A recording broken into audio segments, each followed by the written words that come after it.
Syria এক টুকরা জাহান্নামের নাম হয়ে গেছে। কোন সেন্সে জাহান্নাম বললাম? যেখানে মানুষ বসে আছে খোলা আকাশের নিচে, রাত কাটায় খোলা আকাশের নিচে, খাবার নাই, পানি নাই, যে কোনো সময় বোম পড়তে পারে। প্যালেস্টাইন বাদ দিয়েছে? Yemen, Syria, Palestine, Lebanon, Iraq. Iraq এসেছিল না, বলেছিল যে পারমাণবিক অস্ত্র আছে, পাওয়া গেছিল। ওখানে লাখ লাখ মানুষকে মেরে শেষ করলো। আবু গারিব একটা কারাগারের নাম আছে ওখানে। ওখানে যেভাবে নির্যাতন করা হয় সেটা হচ্ছে এই দুনিয়ার জাহিম। এই দুনিয়াতেও কাফের, মুশরিক, মুনাফিকরা বিভিন্ন জাহান্নাম বানিয়ে রাখছে। এগুলো চোখে দেখা যায় না। এই দুনিয়াতে জাহান্নামের যে শাস্তিগুলা, তার কিছুটা স্বাদ তারা ভোগ করানোর চেষ্টা করে। এখানে একজন মেয়েকে যদি 10 জন মার্কিন সৈন্য মিলে ধর্ষণ করে, কিরকম মনে হবে আপনার কাছে বিষয়টা? এবং সেই বোন যদি আমাদের কোনো মুসলিম বোন হয়, কি করতে চাচ্ছেন আপনারা? এই মোবাইলে ভিডিও করে আর সেলফি তুলে আর শোডাউন করে কি প্রমাণ করতে চাচ্ছেন? বাস্তবতা সম্পর্কে আপনাদের কোনো খবরই তো নাই। কোনো খবর নাই তোমাদের ইয়াং জেনারেশনে। আগামী দিনে বাইতুল মুকাদ্দাস এই দাড়ি পাকা মানুষগুলো জয় করবে না। এই দাড়ি পাকা মানুষগুলো হয়তো পৃথিবীতে সর্বোচ্চ 20-30 বছর থাকবে, সর্বোচ্চ। আল্লাহ ভালো জানে। জেনারেশন এটাই বলে, জেনারেশনের কথা হচ্ছে এটাই। আগামী দিনে বাইতুল মুকাদ্দাস বিজয় হবে ইয়াংদের হাতে, যুবকদের হাতে। তো তার তো কোনো ফিলিংসই নাই যে সারা বিশ্বে কি হচ্ছে, কোনো খবরই নাই। মিডিয়া, কিছু পশ্চিমা মিডিয়া থেকে কিছু খবর দেখে, ওগুলোকে সত্য মনে করা শুরু করে। কিছু মানুষ মাথা ধোলাই করে দেয়, ওটাই সত্য মনে করা শুরু করে। মাঝে মাঝে আল্লাহ রাব্বুল আলামিন কিছু ঘটনা ঘটান, যে ঘটনাগুলো সমাজের মানুষের মধ্যে চোখে আঙ্গুল দিয়ে দেখায় দেয় যে কারা হকের পথে আছে, কারা বাতিলের পথে আছে। এই সারা বিশ্বের এই গাজা ইস্যু, প্যালেস্টাইন ইস্যুটা বিগত 100 বছর থেকে চোখে আঙ্গুল দিয়ে দেখায় দিচ্ছে কারা সত্যিকারের কাফের, কারা সত্যিকারের জালেম, কারা সত্যিকারের মাজলুম, কারা সত্যিকারের মুনাফিক। এখনো যদি আপনার চিনতে বাকি থাকে বা আপনি ব্যর্থ হন, তাহলে আপনার জন্য আমার নসিহত, আপনি প্রত্যেক জুমায় সূরা কাহাফ পড়েন। কোন সূরা? কারণ সূরা কাহাফ পড়লে মানুষ দাজ্জালকে চিনতে পারে। সূরা কাহাফ পড়লে মানুষের অন্তর দৃষ্টিটা খুলে যায়। কারণ ওখানে মূসা এবং খিদির আলাইহিস সালামের যে ঘটনা আছে, ওই ঘটনা আপনাকে চিনাই দিবে কোনটা হক কোনটা বাতিল। ওই ঘটনা আপনাকে চিনাই দিবে যা চোখে দেখা যায় তা সবসময় সত্য না, যা পিছনে থাকে তা সত্য, যা দেখা যায় না। আমরা কি এই পর্যন্ত একটা পারমাণবিক মিসাইল তৈরি করতে পারছি? আমাদেরকে পশ্চিমারা ভয় করবে? আমার মতো যত ঈমান থাকুক, আপনাদের মতো যত মাদ্রাসা থাক, যত ওলামায়ে কেরাম থাক, যত বড় বড় বিশ্ববিদ্যালয় করেন, দারুল ইলম করেন, ইফতা দেন, যত কিছুই করেন, যদি সামরিক কোনো বিষয় চলে আসে, ওরা কি আমাদেরকে ভয় করবে আদৌ? বরং দেখা যাবে আমরা ওদেরকে ভয় করতেছি। কেন? ওদের কাছে এত বড় বড় মিসাইল আছে, এত বড় বড় পারমাণবিক অস্ত্র আছে, কিছু বলা যাবে না। বললে যদি মেরে দেয়, একটা মেরে দিলে বাংলাদেশ পানির তলে চলে যাবে। এই ভয়ে আমরা কিছু করতে পারবো। আর আমাকে বলেন, ইসলাম কি আমাদেরকে প্রযুক্তিগত উন্নয়নে বাধা দিয়েছিল? তাহলে আমরা আজ পর্যন্ত বিগত 50 বছরে একটা মিসাইলও তৈরি করতে পারলাম না কেন? এই মিসাইলগুলো কি মাদ্রাসার ছেলেপেলে তৈরি করবে, না জেনারেল লাইনের ছেলেপেলে তৈরি করবে? তাহলে জেনারেল লাইনের ছেলেপেলেদের শিক্ষার কি অবস্থা? তারা কেন তৈরি করতে পারবে না? তাদের পিছনে তো কোটি কোটি টাকার ফান্ডিং হয়, বাজেট হয়। মাদ্রাসার পিছনে কয় টাকার ফান্ডিং হয়? মাদ্রাসা ওলামায়ে কেরাম দারুল ইলম প্রডিউস করবে। দারুল ইলমগুলো আপনাকে আলেম প্রডিউস করবে। তারা তো আপনাকে যোদ্ধা তৈরি করে দিবে না, তারা আপনাকে মিসাইল তৈরি করে দিবে না, তারা আপনাকে জিডিপি বাড়ায় দিবে না, তারা আপনাকে ক্ষেপণাস্ত্র তৈরি করে দিবে না, আকাশ প্রতিরক্ষা ব্যবস্থা তৈরি করে দিবে না। এগুলো কে তৈরি করবে? সেই জেনারেল শিক্ষিত প্রজন্মের দিকে আপনি তাকান। আমিও তো সেই ব্যাকগ্রাউন্ডের মানুষ, আমরা তো সেই ব্যাকগ্রাউন্ডেরই মানুষ। আপনি আমাকে দেখেন, বিগত 30 বছরে, বেশি দিন বলবো, বিগত 30 বছরে এই জেনারেশন যেটা তৈরি হয়েছে, তারা সায়েন্টিফিক ক্ষেত্রে কি উন্নতিটা করেছে, ওরা কি আবিষ্কার করেছে, কি আবিষ্কার করেছে ওরা? তারা অস্ত্রশস্ত্র থেকে কি উন্নতি করতে পেরেছে, তারা অর্থনীতিতে কি ভূমিকা রাখছে, তারা দেশের রাজনীতিতে কি ভূমিকা রাখছে। আমি বিগত 30 বছরের এই প্রজন্মটার কথা বলছি, আমি 71 সালের জেনারেশনের কথা বলছি না। তাদের কাছে কিছুই ছিল না ওই সময়, বাপ দাদাদের কাছে। তারা ওই সময় আমরা যা খাই তাও খেতে পারতো না, তারপরেও গেরিলা প্রশিক্ষণ নিয়ে পাকিস্তানিদের সাথে লড়েছিল, 9 মাসে স্বাধীনতা ছিনিয়ে আনছে। এই জেনারেশনটা করতে পারবে? এই জেনারেশনটাকে যেভাবে শিক্ষা দিচ্ছেন, তাদের পড়াশোনা, তাদের সিলেবাস, এগুলো পড়ে তারা কি দিচ্ছে জাতিকে? একটু ঠান্ডা মাথায় ভাবেন তো, এগুলো একটু ভাবেন ঠান্ডা মাথায়। তারা আমাদেরকে নৈতিকতা দিতে পারলো কি? আমাদেরকে একটা আখলাক দিতে পারলো, চরিত্র দিতে পারলো? যে ওরা পাগলের কাজ করতেছে। কি করতেছে? পাগলের কাজ। ওরা নাকি কুকুরের মতো পাগল হয়ে গেছে। নাউজুবিল্লাহ। একজন বলতেছে যে সুবহানাল্লাহ, একজন বলছে কে বলেছে আপনাকে যে ইহুদিদের সাথে মুসলমানের যুদ্ধ হচ্ছে? মানে ওখানে ওরা বিশ্বাসই করতে চায় না, মানতেই চায় না যে হামাস মুসলিম। কে বলেছে আপনাকে ইহুদিদের সাথে মুসলমানের যুদ্ধ হচ্ছে? এইভাবে অনলাইনে বক্তব্য দিচ্ছে। তো এখন আপনি তো তাকে অনেক বড় শায়েখ মনে করছেন, তার মাযহাব ফলো করছেন আপনি। এখন কে বলেছে যে আপনিও তাকলিদ করেন না? শায়েখ যা বলছে অন্তভাবে মেনে নিচ্ছেন তো আপনি। এক শায়েখ বলে দিল যে এই মানুষ বাংলাদেশের মাটিতে খারেজি হয়ে গেছে, বলে দিল। এখন আপনিও লাফাচ্ছেন। আপনি তো জানেনও না যে খারেজি কাকে বলে, কোন উসুল থাকলে হয়, কেন হয়, কি কারণে হয়। আমার শায়েখ বলেছে, ব্যাস, ফুল স্টপ। তাহলে আদতে আমরা কিন্তু আমাদের চিরায়ত যে জামা, এখান থেকে বের হয়ে নতুন নতুন জামা ফর্ম করছে। আল্লাহ পাক আমাদেরকে কথাগুলো বোঝার তৌফিক দান করুন। আমি মূল জায়গা থেকে এখন আস্তে আস্তে শেষ করতে চাচ্ছি, আপনারা একটু ধৈর্য ধরে বসেন। এই কথাগুলো বলতে চাই নাই, কেন বললাম?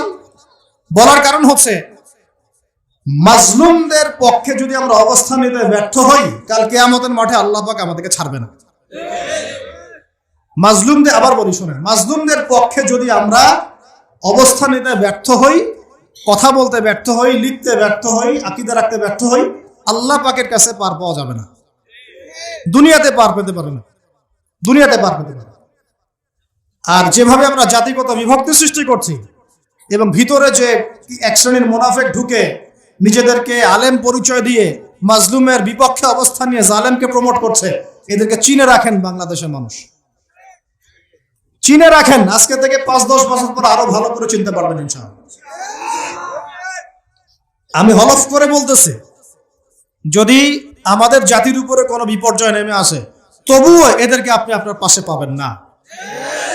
বরং মুসলমানদের দুর্দশায় এরা মিষ্টি বিতরণ করে, খুশি হয়, খুশি হয়। মিষ্টি বিতরণ করা মানে খুশি হয়। কোন মুহাক্কিক কাউকে যদি নির্যাতন করা হয়, বলে যে খুব ভালো হয়েছে, একজন খারেজিকে একদম ঢুকিয়ে পিটাচ্ছে, খুব ভালো হয়েছে। মুসলমান এই কথা বলে, মুসলমান হয়ে কথা বলে নিজের ভাইয়ের ব্যাপারে। আল্লাহ পাক এই ঘটনার মধ্য দিয়ে, এই প্যালেস্টাইন ইস্যুর মধ্য দিয়ে পুরো বিশ্বকে দেখিয়ে দিয়েছেন কারা জালেম, কারা মাজলুম, কারা মুহাক্কিক আর কারা মুনাফিক। এরপরে ভাই আপনার চিনতে ব্যর্থ হলে আপনি সূরা কাহফ পড়বেন। এখন আসেন, এখন আমি মূল জায়গায় আসছি এবং এখান থেকে শেষ করতেছি। এগুলো নিয়ে মোনাজারা ইনশাআল্লাহ অন্যদিন হবে এবং আস্তে আস্তে হবেও। এগুলো নিয়ে আমাকে কথা বলতে বাধ্য হচ্ছি আমি এখন। তবে আমরা একটা কাজ করব, আমরা জ্ঞানতাত্ত্বিক ডিবেট করব একটা একটা করে ইস্যু নিয়ে, এবং সেটা পুরো জাতির সামনে। এবং এগুলোর উসুল থাকবে, শর্ত থাকবে, কিছু যোগ্যতার কোয়ালিফিকেশন থাকবে। এই যোগ্যতাগুলো অর্জন না করতে পারলে কেউ বাহাসে আসতে পারবে না। এই যোগ্যতা অর্জন করার পরে সে আসতে হবে তাকে বাহাসে।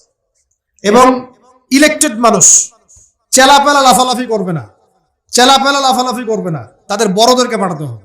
বিশ্বাস করেন, বড়দেরকে পাঠালে আপনারা বুঝতে পারবেন আমাদের চিরায়ত সালাতকে, পুরো সালাতটাকে যারা জাল প্রমাণ করেছে, লিখেছে জাল হাদিসের কবলে নবীর সালাত, আসলে আদতে সেটা হয়ে গেছে লেখকের কবলে নবীর সালাত। পয়েন্ট ধরে ধরে ধরে ধরে আলোচনা করা যাবে, তাহকিক ঠিক নাই, এখানে তাহকিক ঠিক নাই, তাহকিকি মেজাজ নাই। 2-3 জন মানুষের রেফারেন্সের উপর ডিপেন্ড করে থাকেন। যে কোনো একটা হাদিস তাদের এগেনস্টে গেলেই আলবানী রাহিমাহুল্লাহ হাদিসটাকে সহি বলেছেন, ব্যাস দলিল হয়ে গেল। আর কেউ কিছু বলুক আর না বলুক, ব্যাস হয়ে গেল। তাহলে ধরে নিলাম সহি, তাহলেও তো আপনি দিন শেষে আলবানী রাহিমাহুল্লাহর মাযহাবটা মানলেন।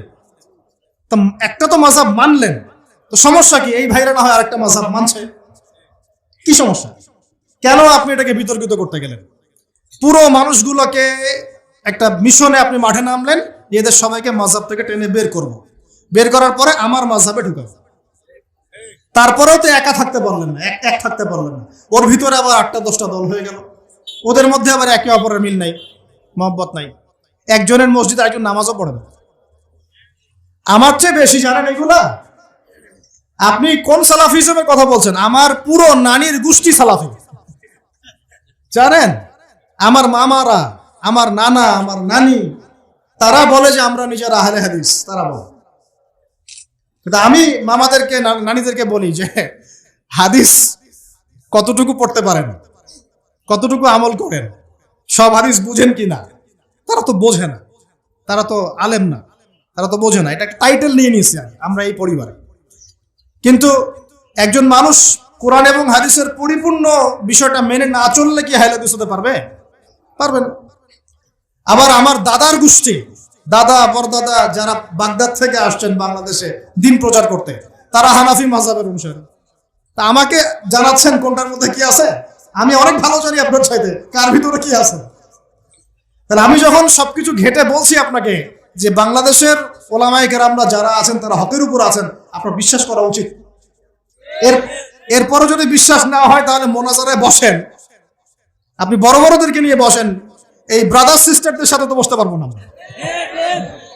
ও তো আল্লাযী খালাকাকুম আর আল্লাযী খালাকাকুমের পার্থক্যই বোঝে না। আল্লাযী খালাকাকুম, হ্যাঁ, কার খালা? আমার খালা না আপনার খালা? এই খালাকাকুমের অর্থ কি আর খালাকাকুমের অর্থ কি বুঝে? পার্থক্যটা কি? তাসাআলুনা বিহি ওয়াল আরহাম আর তাসআলুনা এর মধ্যে পার্থক্য বুঝে? তাসআলুনা তাসাআলুনা সিগার মধ্যে পার্থক্য বুঝে? আলহামদু আর আলহামদুর মধ্যে কি পার্থক্য হয় বুঝতে পারে কি? বিসমিল্লাহির রহমানির রহিম আর বিসমিল্লাহির রহমানির রহিম এর মধ্যে পার্থক্য বুঝে? তো কার সাথে বসতে বলতেছেন আমাকে? বড়দেরকে নেন, বড়দের একটা টিম তৈরি করেন, আমরা বড়দেরকে নিয়ে একটা টিম তৈরি করি, নিয়ে বসেন দেখি, তারপর মোনাজারা আসে। একটা একটা করে ইস্যু নেন। প্রথম ইস্যু নেন যে মানুষ মাযহাব মানবে কি মানবে না, এটার উপর আলোচনা হোক 7 দিন, লাইভ করে দেখাই সবাইকে, দেখি মানুষ বুঝে নিবে। একবার আসেন হানাফি ফিকহ অনুযায়ী যারা নামাজ পড়ে তাদের নামাজ জাল, আপনারা প্রমাণ করেন। আমরা প্রমাণ করতেছি যে এটা জাল না, এটা সহিহ। আমরা বলতেছি না যে তাদেরটা জাল, আমরা কিন্তু এই কথাটা বলতে আক্রমণ করতেছি না। কথা আপনি উঠাইছেন যে হানাফি মাযহাবের যারা নামাজ পড়ে নামাজ জাল, তা আমরা প্রমাণ করব মোনাজারা করে যে নামাজ জাল না, এটা সহিহ। বসেন, ওলামায়ে কেরামদের সাথে বসেন, ব্রাদার সিস্টারদের সাথে বসতে পারবো না। মানুষের গাধায় তো আর মোনাজারা হয় না, আলেমে আলেমে মোনাজারা। বাংলাদেশের মানুষ যে কি পাইছে, এরা ভারতে ইসলাম প্রচার শেষ, ওইখানে আর দিন প্রচার করার কেউ নাই, এখানেই এদের কি করতে হবে। এই মানুষগুলাকে যারা শায়েখ মনে করতেছে তাদের অবস্থা যে কি আমার তো আর বোঝার বাকি নাই। আমি কাউকে আঘাত করতে চাচ্ছি না, কিন্তু কথাগুলো বলতে বাধ্য হলাম। তো আপনারা যদি এগুলো না বুঝতে পারেন তাহলে আলেমদের সাথে পরামর্শ করবেন কমসে কম। ইন্টারনেটের যুগ, সবাই একটা জিনিস দেখলেই মনে করে নাই তাই তো একটা দলিল পাইলাম, এটা তো আমরা জানতাম না, আমার হুজুর কি জানে না, এরকম মনে করে আপনি আবার দল থেকে বিচ্যুত হয়ে যান, জামাত থেকে বিচ্যুত হয়ে যান। একটা জিনিস শুরু করার আগে কমপক্ষে মুহাক্কিক আলেমদেরকে জিজ্ঞাসা তো করবেন যে হুজুর এটা ঠিক আছে কিনা।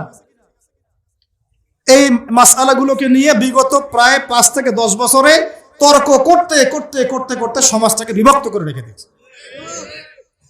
আপনি মনে করেন আব্দুল্লাহ ভাই আপনি জোরে আমিন বলেন, ঠিক আছে, আপনার দলিল আছে।